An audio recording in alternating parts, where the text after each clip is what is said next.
Le monde vit une transition. Nous allons vers un changement radical dans notre rapport à la nature, notre rapport à la production, même notre cadre de vie.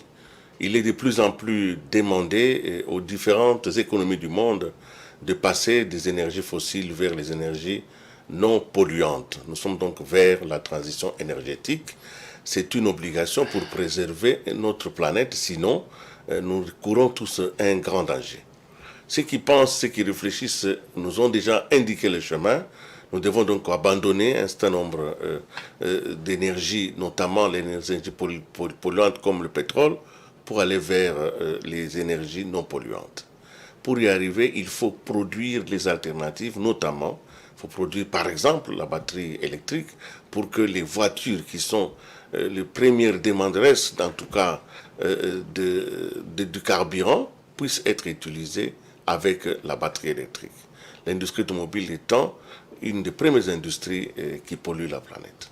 Ces batteries, il faut les produire, et pour les produire, il faut des minéraux, d'où l'intervention d'un pays comme la République démocratique du Congo, qui aujourd'hui possède une des grandes réponses à cette transition énergétique, notamment en ayant dans son sous-sol plusieurs minéraux. Mesdames et messieurs, bonsoir, et vous avez compris, nous sommes bel et bien dans une initiative congolaise pour comprendre et capturer en tout cas, les différentes opportunités qui s'offrent à nous. Ce matin, au niveau de l'hôtel Rotana, Alternative Mining Indaba, une initiative qui a été faite pour pouvoir permettre aux différents secteurs d'entrer en synergie. C'est ouvert donc aujourd'hui. Il y a eu une grande ouverture à Rotana pour que les secteurs puissent réfléchir. Ce soir, nous revenons sur ce plateau pour pouvoir amplifier l'écho de toutes ces voix, de toutes ces réflexions, de toutes ces pensées. Et pour le faire, je reçois deux éminentes personnalités qui vont avec moi restituer un tout petit peu l'enjeu du jour. À ma gauche, je salue Maître Georges Bokongu. Bonsoir. Bonsoir. Vous êtes le directeur programme SARO. C'est une association de la société civile. Vous vous occupez des questions des ressources naturelles et la gouvernance de ces ressources vous intéresse. Oui. Vous êtes en fait l'un des organisateurs de cette réunion qu'on appelle Alternative Mining Indaba 2023. Je suis l'organisateur. L'organisateur, vous voyez. Donc je vous remets donc les palmes de cette organisation. Merci. En face de vous, le professeur Givette Ndela. Bonsoir, professeur. Bonsoir. Vous n'êtes plus à présenter, enseignant, donc vous avez pénétré la tête de plusieurs étudiants, vous êtes un consultant. Dans les secteurs des mines, il n'y en a pas beaucoup de ceux qui s'intéressent à ces questions. Merci donc d'être là aussi. Vous avez ce matin pris parole pour pouvoir nous promener dans les chiffres du secteur. Avec vous donc, nous allons aborder cette question. Quelles sont les difficultés qui se présentent à nous? Quand nous regardons les chiffres que vous avez vous-même projetés et que nous allons y revenir, il est dit que le secteur va aller en croissant. D'ici 2030, nous pourrons multiplier par 3 ou par 4 la production mondiale du cuivre, cobalt, voire même du coltan. Ça signifie au niveau de la production, il y aura une augmentation. Mais la grande crainte, c'est qu'on craint qu'en même temps que la production augmente, en même temps la corruption se développe. Au point que les efforts, les acquis de cette croissance, nous puissions les perdre. Comment faire pour pouvoir garantir au secteur porteur, qui est le secteur des ressources naturelles, comment lui garantir une bonne gestion de la transparence? Comment faire pour que ce secteur puisse servir non seulement aux industriels, mais aussi à la population, aussi aux différents peuples, et que nous puissions tous accéder à la prospérité? Voilà une longue introduction qui me permet de vous poser à vous, Maître Georges Bokongu, la première des questions. Pourquoi avoir organisé Alternative Mining Indaba 2023 ici à Kinshasa? Mais pourquoi? Merci beaucoup, monsieur le directeur général de Géopolis. Merci pour cette émission. Je connais au moins vos capacités. Ce n'est pas aujourd'hui qu'on est partenaire. Ouais. Ça fait de longues dates, je me souviens de 2008, 2009. Et j'ai toujours été en tant qu'acteur et content de tout ce que vous faites. Je note que Géopolis Magazine a été parmi les premiers magazines dans le secteur minier de notre pays. Donc je vous en félicite. Aujourd'hui, nous avons la télé et je suis très très ravi. Mining Indaba, nous sommes d'abord à la 7e édition. Donc ce n'est pas la première édition. Nous sommes à la 7e édition d'Alternative Mining Indaba. Je vois, vous êtes parmi les premiers à participer à Indaba, Mining à Cape Town. Et il y a eu à un moment donné, il y a je crois 8 ans, 7 ans, que les organisations de la société civile avaient décidé de commencer à organiser des Alternative Mining Indaba pays.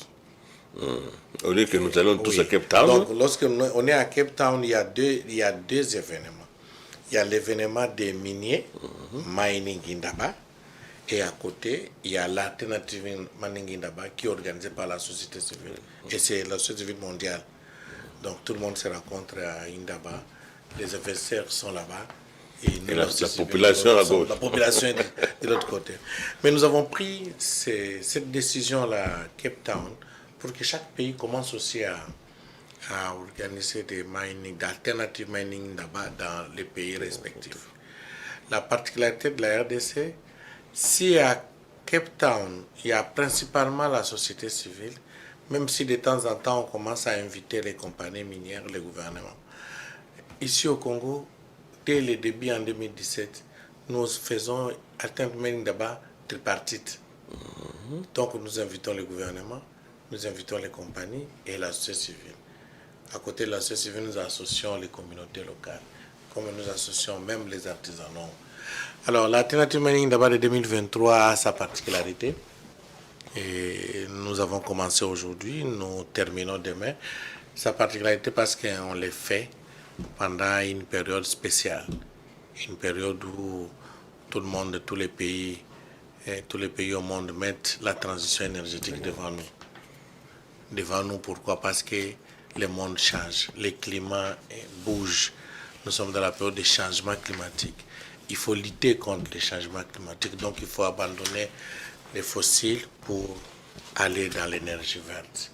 Donc nous organisons ça pour apporter notre contribution avec les acteurs clés dans ces débats, avec des recommandations pour arriver à ces changements. Voilà un peu pourquoi on organise. On organise parce qu'il faut changer, il faut muter vers l'énergie verte. Il faut muter vers une nouvelle histoire du monde. Ça, ce sont des événements nouveaux. Il y avait Corona, il y avait ceci. Donc, à chaque fois, il y a un événement, il faut des dispositions pour lutter, pour enrichir, pour développer.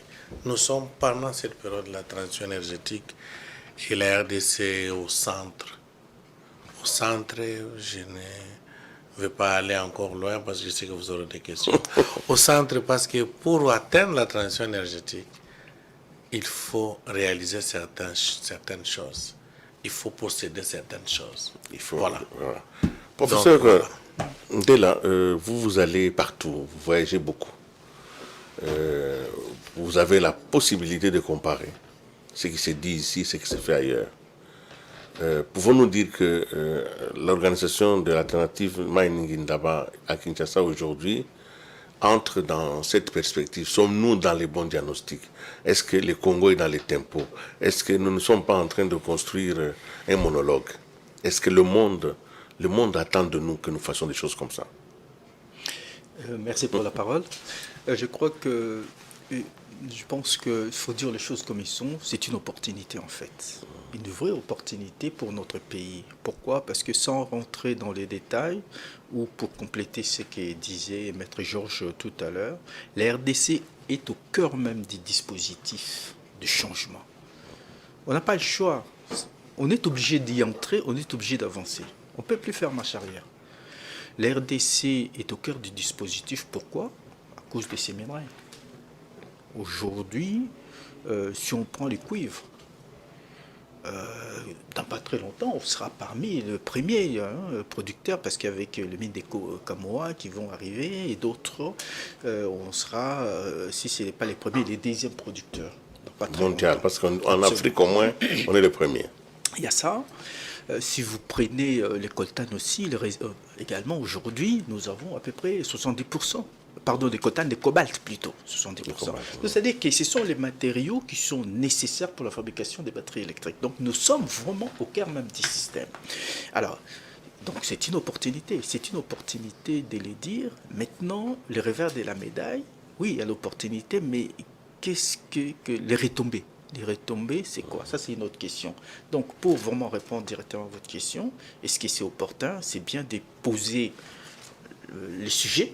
Aujourd'hui, oui. Oui, il faut surfer avec le temps. Il faut capter l'air du temps et se mettre en avant pour s'y préparer donc pour rentrer, pour bien bénéficier des retombées de ce qui va se passer. Évidemment, pour ceux qui viennent de nous rejoindre, nous sommes à Chemin Critique. Évidemment, c'est une opportunité parce que le monde change et pour que nous puissions, nous en tant que Congolais, bénéficier de cette opportunité, il faut lutter contre un ennemi. Il y a un ennemi vorace, un cancer, une maladie qui gangrène notre écosystème et qui empêche effectivement le pays d'obtenir ce dont il a besoin. Cet ennemi, c'est la corruption. Vous avez donc dans ces réunions d'aujourd'hui et de demain, vous êtes revenu beaucoup sur ça. Mais la question de la corruption ne concerne pas que le Congo, c'est une question mondiale. Et je voudrais ici faire un peu remettre à vos mémoires quelque chose qui a été dit sur la corruption. Nous allons donc faire appel à nos confrères de RFI qui avaient accordé une interview à quelqu'un sur cette question du rapport entre la corruption et le développement. C'était un rapport d'Amnesty International. Nous suivons et puis nous revenons sur ce plateau. Yann Moine, bonjour. Bonjour. Comment évolue la corruption en Afrique de l'Ouest et en Afrique centrale ces dernières années?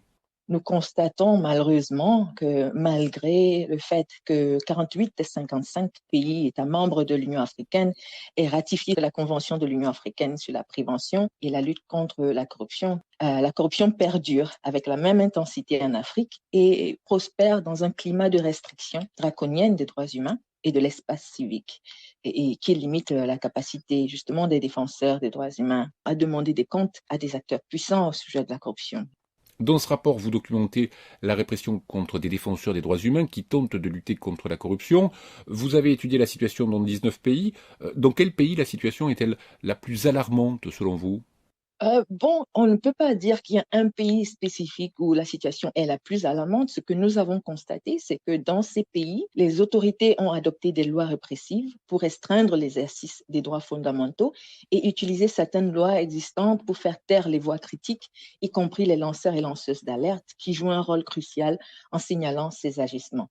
Parallèlement, les défenseurs des droits humains qui essaient de combattre la corruption sont confrontés à un manque de lois permettant de les protéger, à des institutions judiciaires biaisées et à une culture d'impunité qui laisse justement les pratiques malhonnêtes et les abus de pouvoir impunis. Pour vous donner un exemple concret, il est fort de constater que sur les 19 pays étudiés, seuls la Côte d'Ivoire, le Mali et le Niger ont adopté des lois sur la protection des défenseurs des droits de l'homme et seul le Ghana possède une loi visant spécifiquement à protéger les lanceurs et lanceuses d'alerte. Dans ces pays, vous expliquez que les défenseurs des droits humains qui combattent la corruption risquent arrestation, harcèlement, placement en détention. Certains risquent même la mort. Quel est le profil de ces personnes menacées ? Nous avons mentionné dans le rapport 31 cas et ces cas-là ont été sélectionnés au vu de la corrélation étroite ou plutôt le lien étroit entre leur travail et leurs actions en tant que défenseurs des droits humains qui combattent la corruption et la répression à laquelle ils ou elles font face. Donc, on parle évidemment des journalistes tels que Martinez Zogo, on parle des blogueurs ou blogueuses, on parle des lanceurs ou lanceuses d'alerte, on parle de professionnels de la santé, on parle même des leaders locaux. Parmi les cas emblématiques, il y a celui du journaliste togolais Ferdinand Haïté qui a été contraint de fuir son pays après avoir accusé 2 membres du gouvernement de corruption. Ferdinand Haïté, pour ceux qui ne le savent pas, c'est un journaliste qui a fondé le journal Alternative, qui a été accusé en février 2021 d'avoir publié de fausses informations au sujet du ministre de l'Urbanisme, de l'Habitat et de la Réforme foncière. Et son journal a aussi été suspendu pendant 4 mois par la Haute Autorité de l'audiovisuel de la communication, l'organe de régulation des médias, privant ainsi le journal de revenus dont il avait besoin, surtout après une période très difficile liée à la pandémie de Covid-19. Mais si on va ailleurs, au Niger, par exemple, il y a le lanceur d'alerte Ibrahim Bana qui estime avoir été arrêté 19 fois est poursuivi en justice 4 fois depuis 2016, généralement pour troubles à l'ordre public à la suite de publications sur Facebook de cas possibles de corruption. Encore au niveau. Voilà, c'est juste pour illustrer que la problématique de la corruption n'est pas que congolaise. Partout en Afrique, on en parle, dans le monde entier, on en parle. Mais ici, je voudrais quand même revenir sur cette question en ce qui concerne les questions les secteurs miniers. Maître Georges, vous n'êtes pas un lanceur d'alerte, donc vous dites les choses exactement comme elles sont et vous les assumez. Alors, dites-moi, la corruption dans le secteur minier existe dans quelle proportion? C'est quand même un secteur relativement transparent. Je ne voudrais pas revenir sur les chiffres des professeurs Ndela. Vous savez, je suis un acteur de la société civile dans le secteur extérieur depuis plus de 15 ans. Et ça fait mal lorsqu'on attend ce qui se passe dans l'Afrique. On ne dit pas qu'en Europe ou dans d'autres continents, il n'y a pas la corruption. Mais on considère que chez nous, en Afrique, c'est le continent le plus corrompu. Et curieusement, chez nous, au Congo, nous sommes l'un des pays les plus corrompus de l'Afrique et du monde. Quelle est la proportion? Je ne sais pas. Il faut pas donner. Je ne vais pas donner un chiffre. Mais vous savez, j'ai appris un chiffre le matin. Sur la liste des indices de gouvernance, nous n'avons jamais dépassé 2,5 sur 10. C'est-à-dire que nous n'avons jamais, si on considère ça sur 100, donc on est autour de 25 ou 27%. On est à moins de 30%. Bonne gouvernance. Oui. Donc en réalité, c'est une honte pour moi. J'ai eu la chance de faire une étude, je crois, en 2011, sur le système fiscal congolais, sur le système de collecte des revenus miniers. Et je suis allé m'asseoir, j'ai passé 3 nuits à Kassobalès. Personne ne savait. Non, on est resté en train d'écouter les gens. Mais ce sont des petites choses. Mais on vous explique comment la fraude, la corruption se passe dans ces coins-là. Tu te dis, alors mon pays n'a pas de chance. La corruption, c'est un phénomène. Nous avons été avec la ministre d'État, la ministre de la Justice aujourd'hui. Vous sentez que c'est vraiment un problème. La corruption devait être prise comme une stratégie nationale, comme un problème national. Une cause nationale. Où les gens se mettent debout et se disent non, si nous voulons vraiment notre pays, nous devons lutter. C'est difficile d'effacer la corruption à 100%. Mais on doit quitter quand même de 2,5, même à 5 ou à 4. Atteignons même 45% ou 48% si ce n'est pas 50 ou 60. Non, nous sommes dans les domaines extractifs où il y a toute une chaîne de valeur. Aujourd'hui aussi, j'ai rigolé parce qu'il y a eu beaucoup d'interventions. La chaîne de valeur du secteur extractif commence par l'octroi des titres miniers. De l'octroi et à l'utilisation de ces titres, à la gestion d'un projet minier où on a obligation de payer les taxes, on a l'obligation d'exporter les minéraux. Donc c'est une chaîne extraordinaire. Est-ce qu'au niveau de l'octroi des titres, il y a la corruption? Je ne dis pas oui ou non. Moi, sinon, il n'y aurait pas de procès. C'est la gestion des projets miniers, la gestion d'un projet extractif. Nous sommes dans un système déclaratif. Lorsqu'on est aussi dans un système déclaratif, et qu'on a des agents qui ne sont pas bien rémunérés, face à des projets qui coûtent des milliards, des millions de dollars, je vous dis, il faut faire attention. On est en train d'inciter les gens à avoir de l'argent parce qu'ils traitent les questions des normes, des budgets énormes, alors qu'ils n'ont pas suffisamment de moyens. Lorsqu'il n'y a pas de sanctions, sanctions peuvent être positives ou négatives, positif, c'est-à-dire qu'on encourage les agents à faire bien le travail. J'étais content que quand les régies, la DGRAD dit, bon, nous avons une assignation des milliards et puis on a atteint les milliards. Mais au moins, ils ont atteint les milliards, mais tout le monde est unanime qu'il y a eu la corruption. Mais comment ils ont atteint les milliards? Donc, c'est-à-dire que s'il n'y a pas eu corruption, ils allaient doubler ou quadrupler.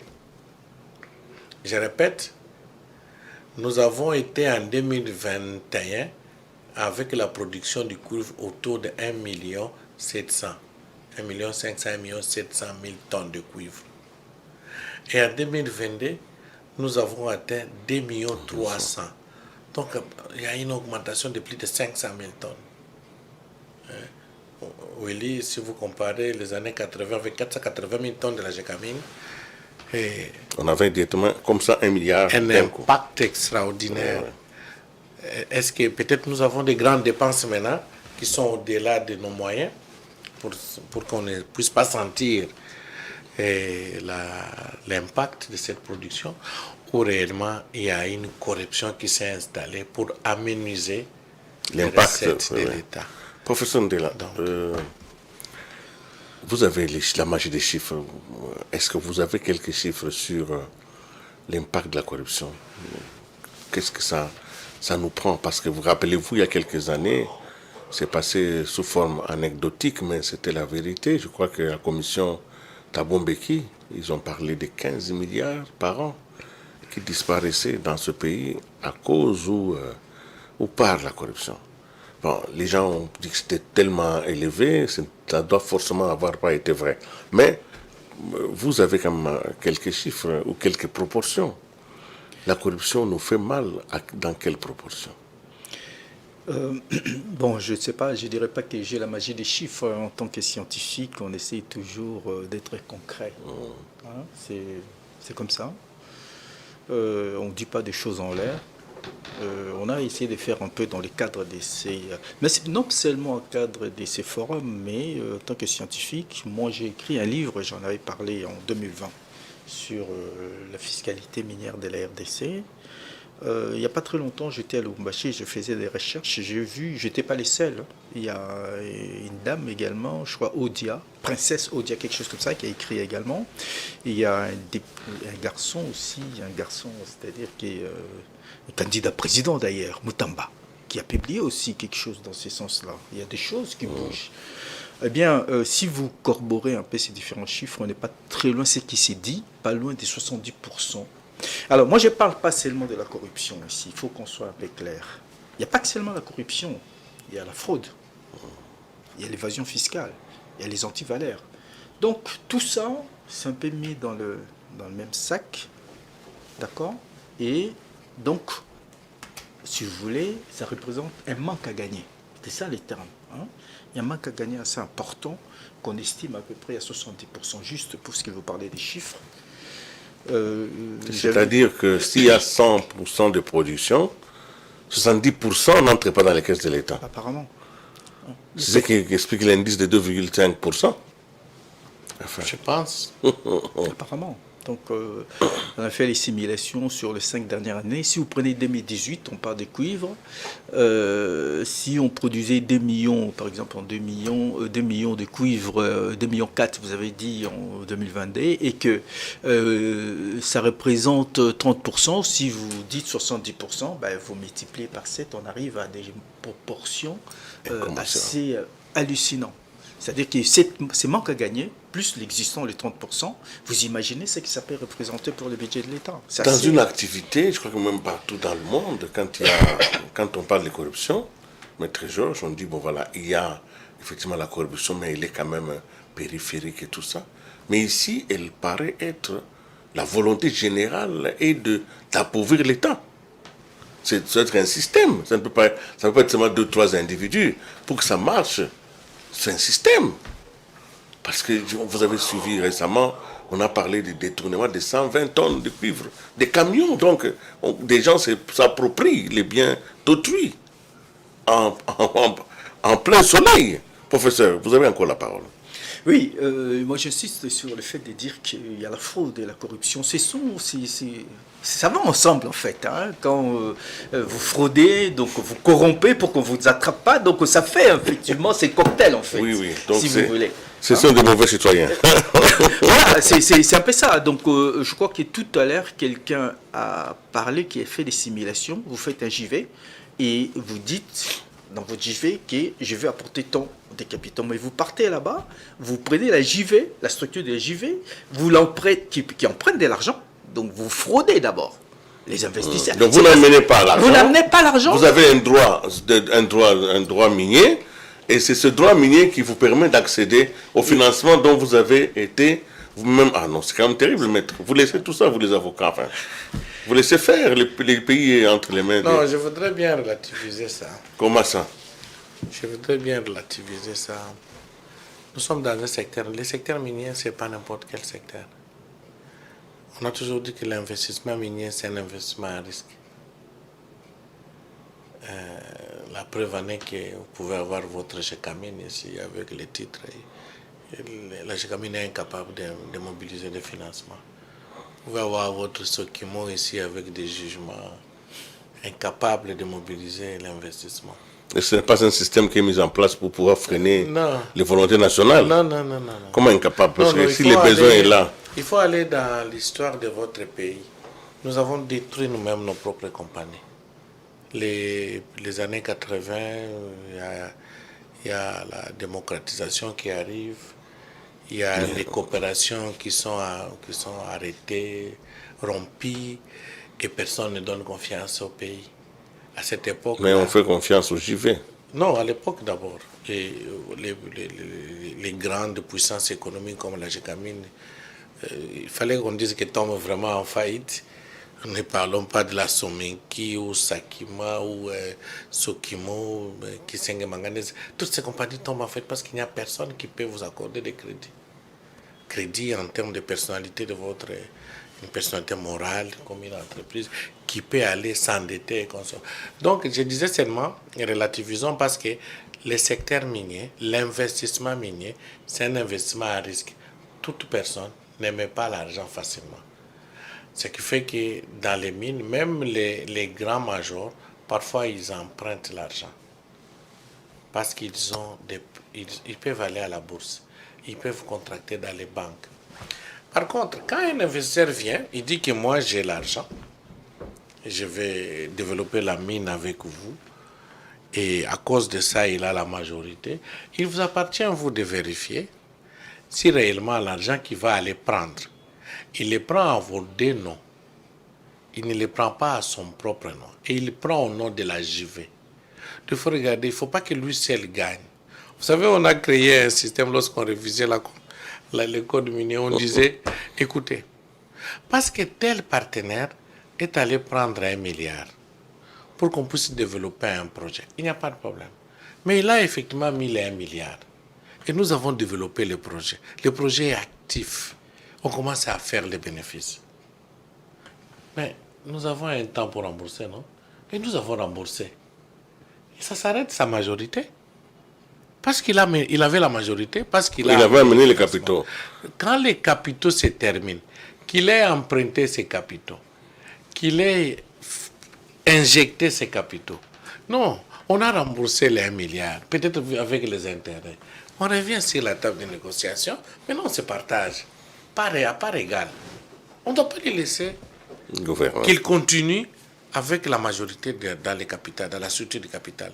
Donc moi je disais seulement, est-ce que le fait d'aller prendre l'argent, ça fait une corruption? Ou alors, la corruption n'est pas là. Je soupçonne. Il nous appartient peut-être de contrôler là où il a pris l'argent, comment il rembourse, quel est le taux de remboursement. C'est comme aujourd'hui, quelque part dans les présentations, on dit, oui, mais comment peut-on comprendre que le partenaire X, qui a sa filiale Y, le taux pour la vente, c'est à $1000, mais il vend à sa filiale $900. Alors que le taux sur le marché international, c'est 1000. Mais lui vend à 900 ou à 800. Ou le taux c'est à 1200, mais il nous déclare qu'il a vendu à 1000. Non, il y a beaucoup d'aspects pour juguler la corruption. C'est un système de contrôle concret qui doit être mis en place. Mais qui doit contrôler? C'est ça le problème. Celui qui contrôle, est-ce qu'il a la capacité de contrôler? Est-ce que nous avons investi pour créer un système de contrôle? Celui qui contrôle doit être aussi contrôlé pour avoir un résultat. Mais si le contrôleur lui-même d'abord il a faim, comment vous pensez qu'il va bien contrôler? Ah, vraiment. Nous allons rejoindre Patrick Ilunga, qui était ce matin à Rotana, pour pouvoir nous faire les résumés de ce qu'a été la première journée d'aujourd'hui. Qu'est-ce qui a été dit depuis le matin? Nous allons donc prendre ces résumés. Les acteurs du secteur minier se sont rassemblés aujourd'hui dans cette salle à Rotana Hotel pour la 7e édition d'Alternative Mining Indaba. Cette 7e édition qui est centrée sur le thème la promotion de la bonne gouvernance et la mobilisation des recettes fiscales minières dans le contexte de la transition énergétique. Le programme des travaux prévoit 4 sessions plénières et 2 sessions spéciales. Déjà pour les travaux d'ouverture, les débats se sont concentrés autour de cette question. La RDC est-elle suffisamment préparée pour saisir les opportunités que la transition énergétique devrait charrier? Il a été rappelé le contexte mondial où les énergies fossiles sont progressivement abandonnées au profit des énergies propres ou des énergies plus écologique, c'est cela la transition énergétique.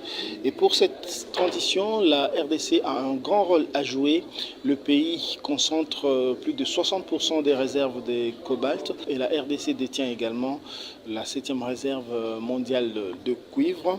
Ce sont là 2 composantes essentielles pour la transition énergétique.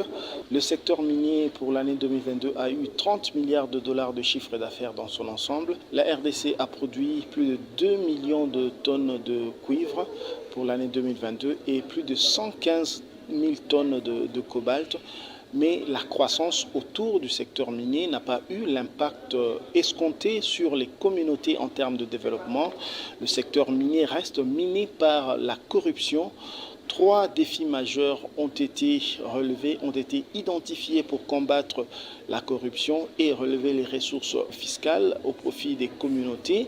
Il s'agit d'abord de défis de gouvernance, de défis de fiscalité et également de défis techniques, ainsi que l'a relevé le professeur Raphaël Matamba qui a représenté la ministre des Mines Antoinette Samba.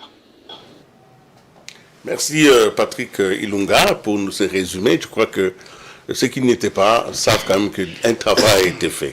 Alors, avec mes 2 invités, je vais aborder une dernière question, une avant-dernière question. Je vous la pose comme ça, parce que nous parlons de corruption, parce que nous parlons de transition énergétique, parce que nous parlons de préparer le pays à assumer son destin. Dans notre pays, les systèmes qui fonctionnent, c'est les systèmes déclaratifs. Y a-t-il une alternative au système déclaratif? Peut-on changer ça?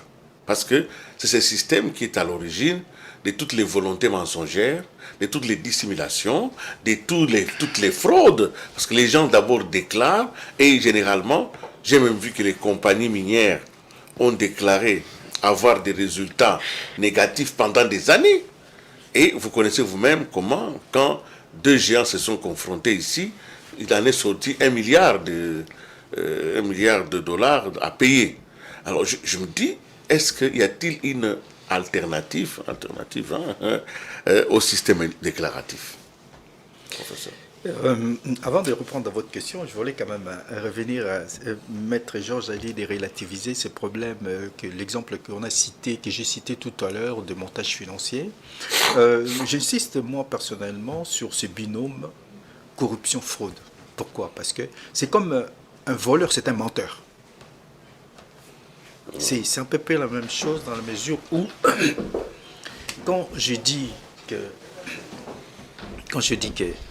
la corruption va avec la fraude, c'est souvent, vous savez, dans le JV, vous avez quand même le représentant de l'État ou de la minorité du JV, si on prend l'exemple de la Gécamine. Et pourquoi on laisse faire, pourquoi on ne fait pas de bruit? Parce qu'on vous dit, on sait vous faire taire. C'est ça, ça va ensemble. Une bouche qui parle, c'est une bouche qui ne mange pas. Mangez et vous aurez les Quand vous avez bien mangé, vous ne pouvez pas beaucoup parler, etc. Donc ça va, on ne va pas rentrer dans les détails, comment on décline un peu la fraude et la corruption, donc ça sera un peu plus compliqué. Alors, pour revenir à votre question, vous dites, alors on montre du doigt les systèmes déclaratifs. Je suis pas, personnellement, c'est un système qui fonctionne dans les autres pays. Hein. Si vous avez suivi le représentant du DG de la DGI, moi, j'ai toujours déploré le système déclaratif, mais nous sommes les professionnels, c'est-à-dire la DGI, ils sont à même de pouvoir suivre, vérifier les chiffres. On déclare quoi? Les chiffres d'affaires et les résultats, non? Est-ce qu'on n'est pas outillé pour savoir que vous avez exporté tant et à telle période, les cours étaient de tel montant? Ok? Il suffit de faire, à mon avis, les récapituler, effectivement. Justement, dans les contrôles, dans la reconstitution des chiffres, que la fraude et la corruption entrent. C'est pas si compliqué que ça. Y a-t-il autre chose? Moi, maintenant, pardonnez-moi, j'ai terminé là-dessus, où vous avez entendu le représentant, le directeur qui a représenté la DGI dit maintenant, eh bien, en 2023, on va exiger que les bilans, les comptes soient certifiés par les 4 commissaires aux comptes. Ça veut dire que voilà, on va dire, parce que le commissaire aux comptes ne peut pas laisser n'importe quoi. Il a dit, nous avons souvent 3 bilans ou 4 bilans. Oui, il y a un bilan positif, un bilan... C'est ça, non? Ça veut dire ce que ça veut dire. C'est les systèmes déclaratifs. Les bilans sont trafiqués, les résultats sont trafiqués. Dans je rigole, souvent je travaille avec l'IGF. On nous a baladé là-bas, on était à Lubumbashi, hein, à Likasi, et les Chinois, ils ne voulaient pas présenter les bilans, ils présentaient les bilans en chinois. On était avec Kassongo, les directeurs qui étaient là. On a mis 3 semaines pour rentrer sur l'exploitation, pour contrôler. On nous présente des bilans en chinois. Donc ça veut dire qu'effectivement, ça a perduré, hein, c'est parce qu'on est allé là-bas, l'IGF tapait, mais ça fait des années que ça existait. Donc les gens de contrôle de la DGI, de la place, faisaient ces travails-là. Donc vous pensez que le système déclaratif est encore le meilleur? On peut le je garder. ne dis pas que c'est le meilleur, c'est-à-dire que c'est un système qui est le plus facile et c'est à nous, effectivement, d'augmenter le contrôle, d'avoir la capacité, la technologie nécessaire pour faire les recoupements. C'est ça le contrôle fiscal, non? C'est ça, en fait. C'est à nous, effectivement, de nous outiller. Il y a des gens intelligents, hein, si vous voulez, qui savent faire ça. Mais peut-être qu'ils ne veulent pas le faire parce qu'on les dit de ne pas le faire. Donc je pense que si on veut arriver à des résultats, c'est ce que je disais tout à l'heure, vous avez quelqu'un qui représente la JV, même si la partie de l'État est minoritaire, mais peut savoir, elle peut vérifier des choses. Mais si elle ne vérifie pas ou elle laisse passer, vous imaginez. Maître Georges, sur la même question. D'abord, je répète qu'il n'y a jamais eu un fraudeur sans un corrupteur. Donc, ça, je peux... C'est rare, hein? Ça va de pair. Pour frauder, il faut comprendre. Il faut qu'il y ait un corrupteur. Le système déclaratif n'est pas mauvais en soi. Effectivement, comme le prof a dit, il faut avoir la capacité de contrer. Mais il nous maintient à 70% d'évasion. Par contre, moi, j'ai toujours soutenu quelque chose. Lorsqu'on parlait de la période des grandes compagnies minières du Congo, la Gécamine, c'est-à-dire que l'État congolais était actif. Tu ne vas pas les dribbler. Parce qu'à travers sa compagnie, il sait qu'une tonne, ça coûte autant. Mais lorsqu'on reste régulateur, observateur, attendre la taxe, tu ne sauras pas ce que l'autre fait. L'investisseur n'est pas venu pour votre beauté. L'investisseur est venu faire les bénéfices. Et il utilise tous les moyens possibles. Mais attention, tous les moyens possibles qu'il utilise, c'est à cause de ceux-là qui les menacent, qui les tracassent. Des tracasseries aussi exagèrent. Et ça pousse certains à faire ce qu'ils font aujourd'hui. Les jours où on aura l'État congolais un acteur, il saura que telle compagnie avec telle machine peut produire par jour 10 tonnes de cuivre. Il peut exporter par mois 1000 tonnes de cuivre. Parce que voici les infrastructures qu'elle possède. Parce que moi, je possède.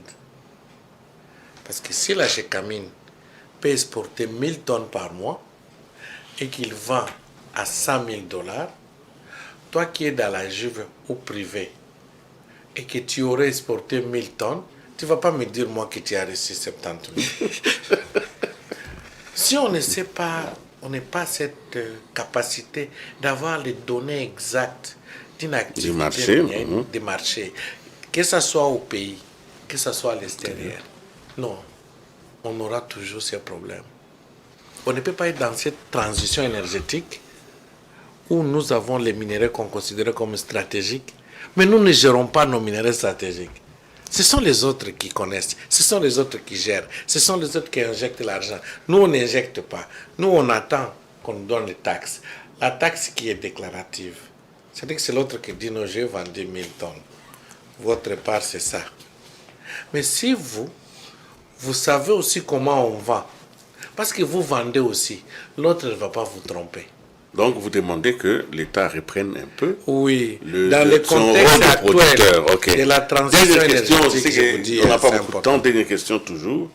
Parce que nous devons aller vers la transition énergétique, peut-on y aller en laissant l'artisanat dans l'état où il est? Est-ce que nous pourrions réussir vraiment à rompre les cycles de décroissance en gardant une grande partie de la production congolaise entre les mains de l'artisanat?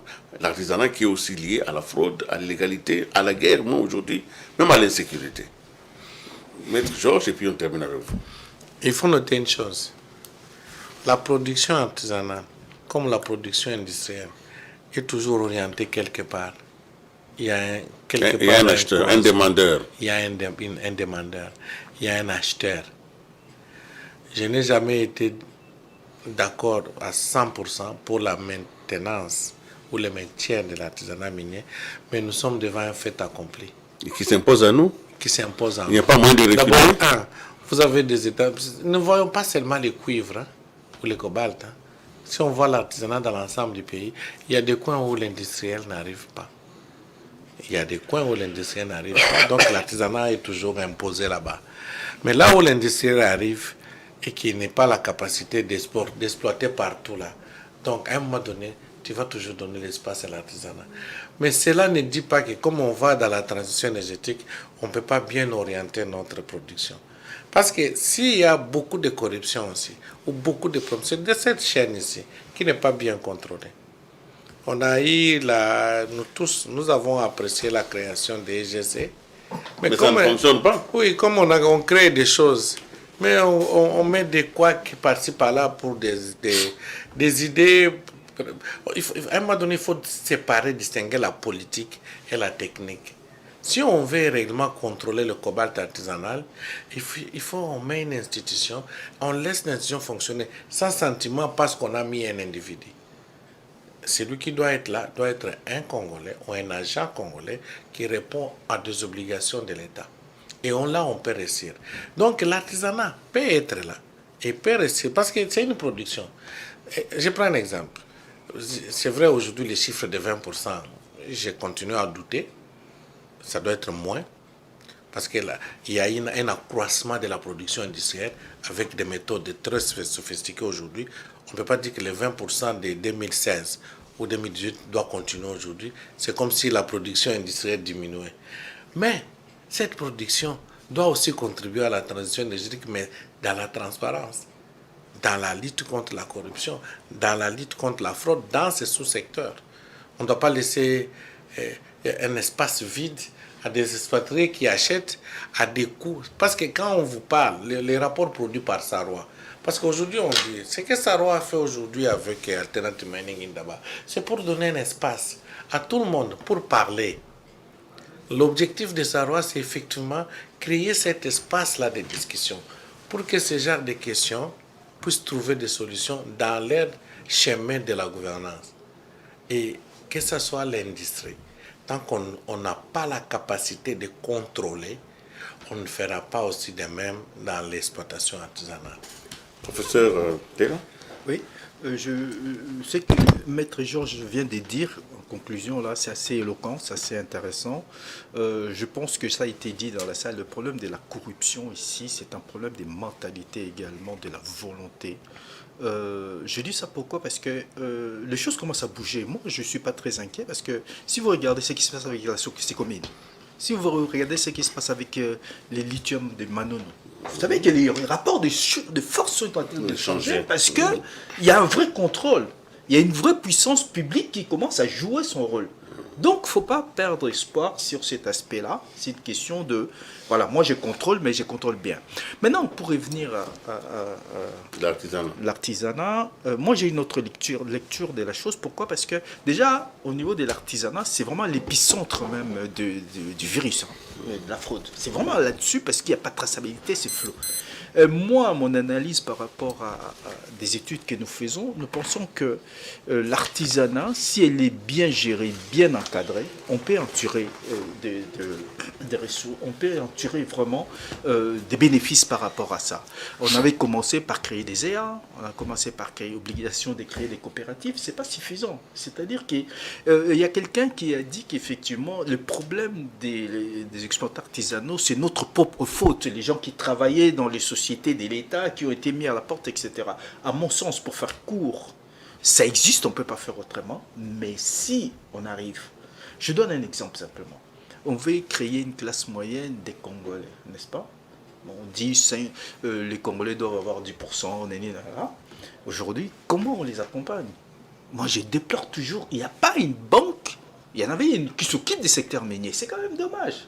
On va chercher les levées de fonds à l'étranger. S'il y avait des structures pour accompagner les Congolais, que ce soit l'artisanat, vous les amenez. L'objectif dans la loi, la révision, l'exploitation artisanale, on les migre vers la petite mine, peut-être devenir effectivement des mines industrielles.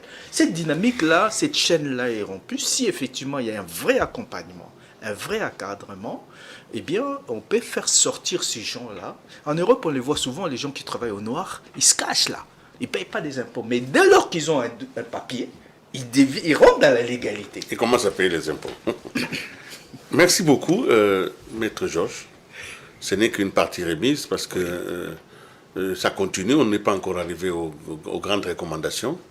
Demain, nous serons encore à Rotana pour pouvoir continuer ces débats et j'espère que les invités auront encore le loisir de revenir pour que nous puissions tirer les conclusions. La question surtout de l'artisanat, la question du régime fiscal, d'autres questions qui ont été abordées ce soir, même si on ne les a pas toutes épuisées. Mais en tout cas, on a quand même compris que le secteur minier est un secteur clé et il ne peut pas y avoir de l'improvisation, il ne peut pas y avoir de l'amateurisme.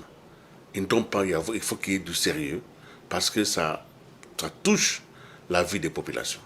Merci donc merci à vous aussi. Merci, Merci professeur. à vous, en tout cas. Merci aussi à tous ceux qui nous ont suivis ce soir. J'espère que vous aurez aimé cette émission qui vous a été proposée autour de l'organisation Alternative Mining Indaba 2023, la 7e édition. En tout cas, intéressez-vous aux questions des ressources naturelles parce que si vous ne vous y intéressez pas, c'est elles qui vont vous prendre en charge. Au revoir, à la prochaine.